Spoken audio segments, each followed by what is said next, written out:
Welcome to a special emergency edition of Andy and Ari on 3, Sans Ari. We are here with Pete Nakos, the great Pete Nakos. So you got a Nakosification earlier. This may have been a Fong bomb. This is kind of an all hands on deck situation, Pete.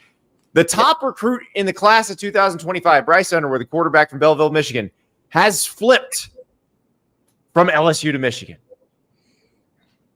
The flip of the decade, the flip of the recruiting service era. I mean, this is as big as it gets, Ari. This is program change. I'm Andy. See, you are so crazy over this flip that you think I'm Ari.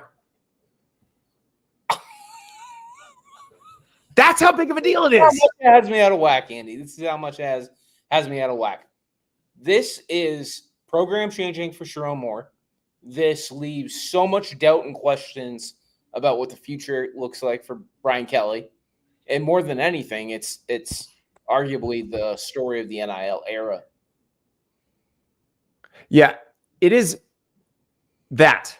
And I think that's what I'm most interested to talk to you about, because obviously nobody covers NIL better than you do. And you've been following this story really since, I mean, the whole time. But Michigan's pursuit of Bryce Underwood intensified pretty seriously in the past couple of months. What changed in terms of what they were willing to do versus what they were willing to do before? I think that from the start of this Bryce Underwood recruitment, right, he commits to LSU this past January. So it's almost been a year since he committed to the Tigers. He always wanted to go somewhere else, right? Michigan was not going to be the place he was going to play college football. He obviously grew up about like 30 minutes away from Michigan Stadium, but going somewhere else, playing in the SEC, playing in an offense that just had a Heisman Trophy winner was everything he wanted to do. But in these last 5 to 6 weeks, Andy, Michigan has gone all out. The NIL offer has obviously ramped up, and that's been a very public reporting and recruitment. But Sherrone Moore, General Manager Sean Maggi, the Champion Circle NIL Collective, Dave Portnoy, the founder of Barstool. I mean, all those people have come together to make this flip happen. And, you know, even when it did ramp up and we were talking about all the NIL numbers publicly, this was something a lot of LSU fans pushed back on. And it leads up to tonight where you have, I think, a lot of people in Bryce Underwood's camp pushing for him to stay home with the amount of money that's life-changing, and then also the opportunity to win a national championship for his hometown Wolverines. Can you ballpark it for us? I know we don't have the exact contract in front of us, but can you ballpark it for us? Because we've seen numbers floating around. I have not seen the contract, as you point out. From my understanding, these last 2 weeks, the LSU Michigan contracts were reviewed, sent back to school, as talked about. To this point tonight, there has been no contract signed, but what Michigan put in front of the Bryce Underwood camp is enough for Bryce to have faith in the life-changing money that's going to be put in front of him. If I had to ballpark it for you, I know I initially said over $5 million. I think that was like 5 weeks ago at this point. I can tell you that it's definitely going to be above the $8 to $10 million range. I know for 4 years. For 3 to 4 years. I have not been able to secure that exact number. I was just continually told multi-year, while on the flip side, I have heard multiple times now that LSU was a 1-year deal. Well, and that's interesting because we know the numbers are going up with the revenue sharing coming in because of the House versus the NCAA settlement. I'm actually surprised that's the numbers that we're talking about because, you know, DJ Lagway, who's the number one quarterback in last year's class, who plays for Florida now, his number for this year is about 1.7 million per. So over a 4-year period, those contracts tend to escalate. It doesn't feel like it's a massive step up from that. It's more money, but it doesn't feel like a massive step up. It's more money. I think I'll be able to have like the best idea when I see the contract. I think the thing you need to realize too, and I know you realize it, but I'm just saying this for the people watching, the money put behind the Bryce Underwood flip is not just for the Bryce Underwood, the number one recruit in the country. It is for Bryce Underwood to flip. It is for Bryce Underwood to bring in other recruits. Steve Wiltfong has already put in a pick tonight for Michigan to flip LSU wide receiver commit Derek Meadows. I think that is just the tip of the iceberg. And beyond that, too, it is what it does for the Michigan program. I don't know if you've seen it yet, Andy, but Dave Portnoy has also already released a video calling Michigan the king of college football. The amount of PR this brings in Ann Arbor and around the country is already unreal. I think it's funny that everybody decided to do their PR pushes on the same day. So this is the day that Deion Sanders flips Julian Lewis. Julian Lewis had already decommitted from USC, but this was Deion's big day, and Julian Lewis commits on the Pat McAfee show. But this is arguably a much bigger flip because that was in the works. Yes. You know, Colorado had been on Julian Lewis for months and months and months and months and months. The idea that Julian Lewis might not go to the USC was a possibility for months and months and months and months and months. This is more recent, but also the other side of this. You mentioned what it means for Michigan. And obviously Michigan, their quarterback issues are well known. When Jim Harbaugh left, when J.J. McCarthy left, the timing was bad. They couldn't get anybody out of the portal. Their quarterback situation this year has been terrible. Right. This allows them to start dealing with that. Perhaps they also get a veteran out of the portal to play next year while Bryce Underwood develops. Yeah. But for LSU, what does this mean? And you just mentioned another potential flip out of that class.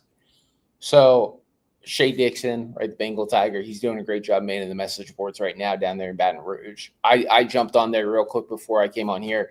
People are talking about how they're not even going to be a top 25 recruiting class, which is just a massive drop given where LSU stands in the top 10 right now.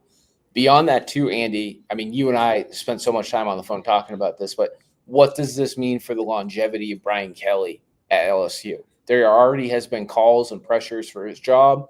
There's already been whispers in the background of him really rehauling his offensive staff this offseason. And that was before Bryce Underwood flipped, with the understanding that Bryce Underwood would still be going to the Bayou. So I think the aftershocks of this, and we'll have obviously the facts and the history of it in 2 years when everything kind of all the dust settles. But I mean, this could be the night where we look back and say, okay, this was it for Brian Kelly, even if he doesn't leave Baton Rouge for another year.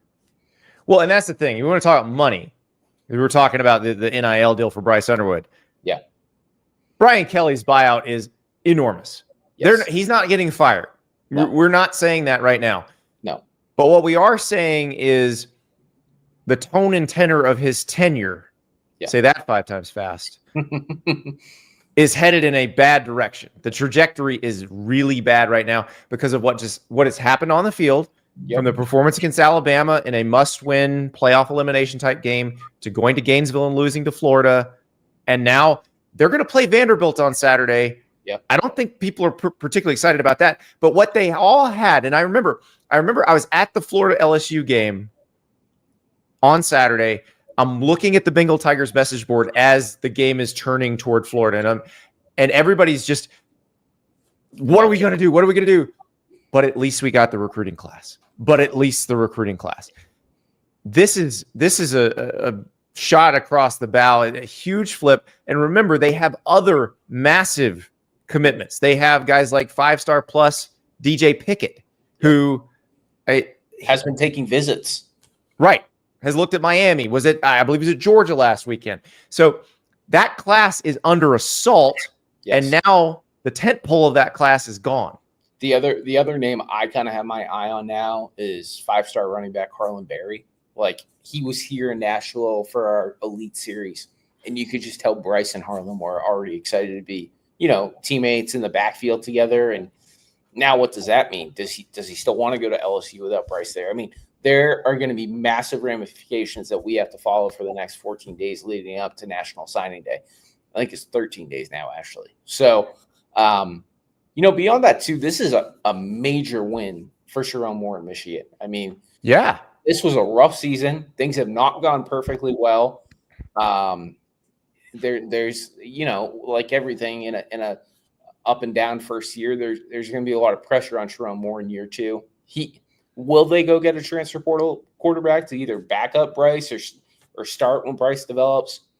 We're going to figure that out during the transfer portal when it opens in 2 weeks. But this is just tonight is all about Michigan, and it is a major win for Sherrone Moore. Well, and that's the thing. You kind of had to give him a little bit of a pass on the first year because of the timing of Jim Harbaugh's exit. There was no way to overhaul this roster because the December portal got complete. And it wasn't just, it was Jim Harbaugh's exit plus the national title run. Yeah. To be perfectly honest. So a lot of that affected what Sherrone Moore's first season was going to look like. And you kind of wondered, okay, what is he going to be as a roster builder? What is he going to be as a recruiter? Well, he and that you mentioned the entire kind of organization, right? They're taking this very seriously. You know, the really interesting pivot from late January when Jim Harbaugh joins the Chargers to now is how Sherrone Moore has gone all in on roster construction and NIL, and he's balanced it maybe better than any other coach in the country in the last few months between saying, we want people to be here and be Michigan men, right? That was Jim Harbaugh's big thing when he pounded the table about that. But there's also the NIL aspect. Revenue sharing's coming. No more is money the boogeyman. So Sherrone Moore's done a really nice job of having a concerted effort in Ann Arbor to work with the collective, to work with the school, to get Ward Manuel on board. And that, I mean, that all comes together with the Bryce Underwood flip. But these next 13, 14 days, we're going to see more flips. I got a phone call before I came on here. He said, we'll keep you up to date. There's more coming. Well, and this is more flips nationwide because these next 13 days are going to be crazy. There's a lot of schools that are trying to bolster their high school recruiting classes that with the revenue sharing coming in, they're going to be able to offer more money. But I'm curious, specifically with Michigan and the decision to go all in with NIL, how much of that was affected by what Ohio State did this offseason in terms of roster building through the portal? As you can see, the lights have gone off behind me at On3 headquarters now. So it's just me and Andy chopping up about Bryce Underwood. When it comes to Ohio State and NIL, I think it has a lot to do with it. And, you know, if I had to put my feet in Michigan fans' shoes, I think that national championship, right, started to wear off when there were some losses early on in the season. And you see what Ohio State's doing and knowing that they spent $20 million. And I think that was kind of the motivation to be like, okay, we got to get things rolling. We got to get things together, right? The Texas loss, the Illinois loss. You get this flip, though. I mean, Michigan is just going to command and demand the headlines this offseason. So Brooklyn Boy in the chat says Colorado and Michigan are both winners today. With Colorado, we are under the assumption that the Julian Lewis is signing to be the heir apparent to Shedeur Sanders, that he's going to come in and compete for that job right away. What is the assumption? Because I mentioned earlier that maybe they go get a veteran quarterback out of the portal at Michigan. But what is the assumption in terms of Bryce Underwood? Is he coming to try to start for Michigan in 2025? So at LSU, right, you have Garrett Nussmeier. Right. Better arms, gunslingers right now in the SEC. Does he come back? Does he not?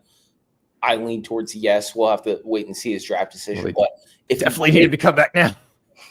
If he does come back, right, I think there's a lot of expectation that Bryce would be his backup in 2025. Now he goes to Michigan. I think Michigan opens up the possibility for him to start right away. I think that's something he wants to do, from my understanding.